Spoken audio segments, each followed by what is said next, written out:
Ya, ini kita pasang lagi yang kuning itu di sebelah kanan, yang hitam sebelah sini.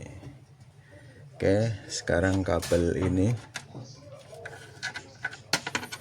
ke speaker middle, yang ini ke speaker apa namanya, tweeter. Oke, kita sekarang pasang ke tweeternya dulu.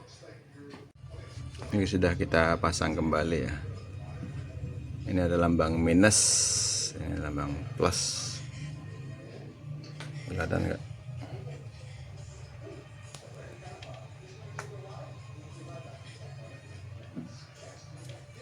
Ya, lambang plus, ini lambang minus.